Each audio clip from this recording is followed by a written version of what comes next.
Kumar soul talk में आपका स्वागत है। पिछले एपिसोड श्री रामचरितमानस के सुंदर कांड की हम लोग थोड़ी विवेचना करने की कोशिश कर रहे हैं, उसे समझने की कोशिश कर रहे हैं आज की भाषा में, आज के शब्दों में। अभी तक हम लोगों ने देखा कि हनुमान जी को पता लग गया कि सीता जी अशोक वाटिका में है, वहां वो जाते हैं। वहां पर उन्होंने देखा कि रावण आता है और रावण आकर करके मंदोदरी आदि सभी रानियों को सामने रखकर बहुत डराने की कोशिश करता है। सीता जी बहुत दुखी हैं, बहुत परेशान हैं, मतलब वो कलप रही हैं। उसके बाद हनुमान जी ने अपने से पास लाए हुए मुद्रिका यानी राम जी के अंगूठी को धीरे से सीता जी के चरणों में गिराया। उसके बाद क्या होता है ये हम लोग इस एपिसोड में, इस अंश में देखेंगे। तब देखी मुद्रिका मनोहर, राम नाम अंकित अति सुंदर, चकित चितव मुदरी पहचानी, हरस विषाद हृदय अकुलानी। राम नाम से अंकित सुंदर सी मुद्रिका हनुमान जी ने अंगूठी को सीता जी ने देखा और देख करके वो जो परम दुख में थी, एकाएक उनमें बहुत हर्ष आ गया, उनके अंदर खुशी आ गई और हृदय में एकदम लगा कि अरे ये अंगूठी माया से तो बनाई नहीं जा सकती है। इसका मतलब यह संभव नहीं है ये राम जी का कोई चिन्ह किसी राक्षस ने बनाया हो, तो इसका मतलब कोई ना कोई है जो राम जी का संदेश लेकर मेरे पास आया है। जीती को सकई अजय रघुराई, माया ते असी रची नहीं जाई, सीता मम विचार कंदाना, मधुर बचन बोले हनुमाना।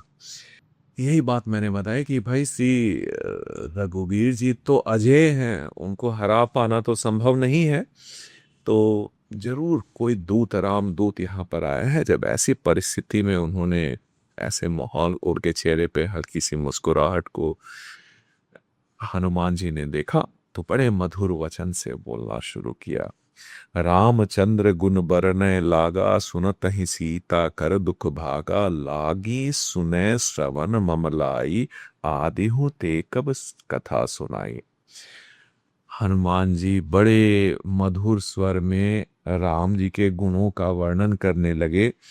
सुनते सुनते सीता जी का सारा दुख भाग गया, वे मन लगाकर सुनने लगी। ऐसी परिस्थिति का थोड़ा सा इमेजिन कीजिए, आप बहुत कष्ट में हैं, सीता जी का कष्ट आप सोच करके देखिए। वैसी परिस्थिति में कोई उनके प्रियतम का के बारे में उन्हें कुछ कह रहा हो, उनकी मनस्थिति क्या ही होगी। लगभग वही चीज है जो गोस्वामी तुलसीदास जी ने शब्दों के माध्यम से आपको और पूरे कायनात को बताने की कोशिश करी है। श्रवणामृत जही कथा सुहाई, कही सो प्रकट होती किन भाई, तब हनुमंत निकट चली गयऊ, फिर बैठी मन विस्मय भयऊ। सीता जी बोली कि जिनके कानों के लिए यह अमृत रूपी सुंदर कथा सुनाई है, भाई हो कौन, कहाँ पे हो। हनुमान जी हाथ जोड़े उनके पास गए। हनुमान जी जब पास में गए तो उन्हें सीता जी ने पहली बार देखा था, तो वो एक तिनके का ओढ़ कर मुंह फेर पर बैठ गई। उनके मन में आश्चर्य हुआ, विस्मय हुआ कि भाई ये है कौन। राम दूत मैं मातु जानकी, सत्य शपथ करुणा निधान की, यह मुद्रिका मातु मैं आनी, दिन ही राम तुम कह सही दानी। माता, हम राम दूत हैं, करुणा निधान की सत्य शपथ खा करके कहता हूँ माता, यह मुद्रिका मैं ही लाया था और राम जी ने इसको अपने पहचान के रूप में आपको दिया है, आपको भेजा है। इस विस्मय से लेकिन सीता जी मुक्त नहीं हो पाई। अगली जो लाइन है उसमें जरा सुने। नर बानर ही संग कह कैसे, कही कथा भाई संगति जैसे। और ये नर और बानर का संग कैसे हुआ, अब हनुमान जी कैसे संग हुआ वो पूरी कहानी सुनाए, वो सारा एपिसोड बताए।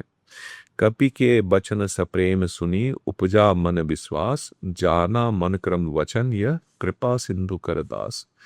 हनुमान जी के पर्सनालिटी के डिफरेंट एस्पेक्ट को अभी तक हम लोगों ने लगातार देखा। बल में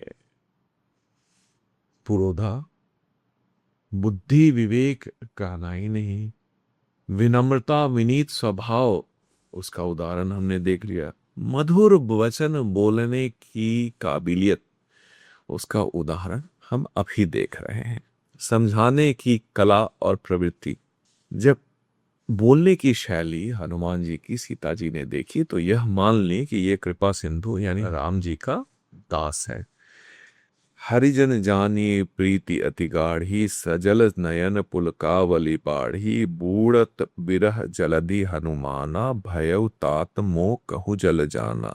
भगवान का सेवक जानकर अत्यंत गाढ़ी प्रीति, बहुत प्रेम माता का बरसा हनुमान जी के प्रति।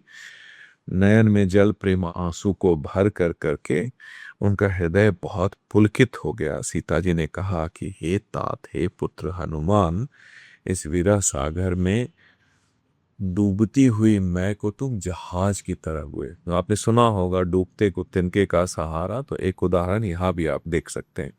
अब कहूँ कुशल जाऊं बलिहारी, अनुज सहित सुख भवन खरारी, कोमल चित कृपाल रघुराई, कपि हेतु धरी निठुराई। अब उन्हें बड़ा आश्चर्य लगता है, वो बोलती हैं, और ये बड़ा सहज सवाल ही था कि इतने दिनों तक रावण उन्हें पकड़ करके अशोक वाटिका में रखा हुआ था, तो क्या रघुवीर जी, ये राम जी मुझे भूल चुके हैं? मैं बलिहारी जाती हूँ, अब छोटे भाई लक्ष्मण जी के साथ भगवान श्री राम का कुशल मंगल बताओ। रघुनाथ जी कोमल हृदय और कृपालु हैं, तो हम पर निष्ठुर कैसे हो गए, मुझे कैसे भूल गए? सहज बानी सेवक सुखदायक, कबहु कसुरति का करत रघुनायक, कबहु नयन मम शीतल ताता, होई हहि निरखि श्याम मृदुगाता। सेवक को सुख देना तो उनकी स्वाभाविक बात है, उनका स्वभाव है। रघुनाथ जी, राम जी मुझे कभी याद करते भी हैं क्या?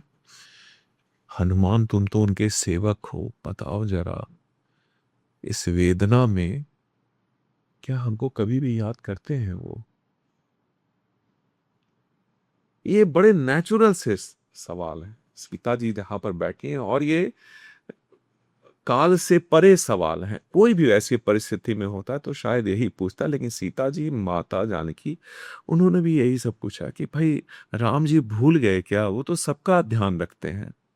बचनु न आव नयन भरे बारी, अहह नाथ हो निपट बिसारी, देखी परम बिरहा कुल सीता, बोला कपि मृदु बचन बिनीता।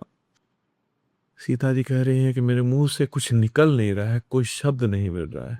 उनका गला रूंध गया होगा, वो कुछ कह नहीं पा रही होंगी। बहुत सहज, बहुत नेचुरल। वो कह रहे हैं कि नाथ, आप हमको भुला दिए क्या?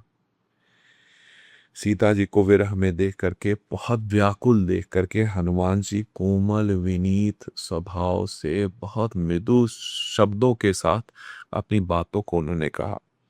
मातु कुशल प्रभु अनुज समेता, तव दुख दुखी सुकृपा निकेता, जनी जननी मानहु जिये उना, तुम्हके प्रेमु रामु के तुना।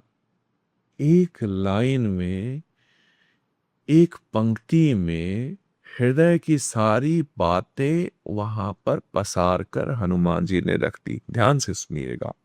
हे माता, सुंदर कृपा के धाम भगवान श्री राम अपने अनुज लक्ष्मण जी के साथ कुशल हैं, कुशल हैं, लेकिन आपके दुख से बहुत दुखी हैं। और सच कहते हैं, यह बात सोच कर करके अपने आप को दुखी मत मानिएगा, लेकिन राम जी के हृदय में आपसे दुगुना प्रेम है आपके प्रति। ध्यान से सुनिएगा इस लाइन को और समझिएगा कि हम हमेशा बात करते हैं स्त्री और उनके प्रति समर्पण के बारे में।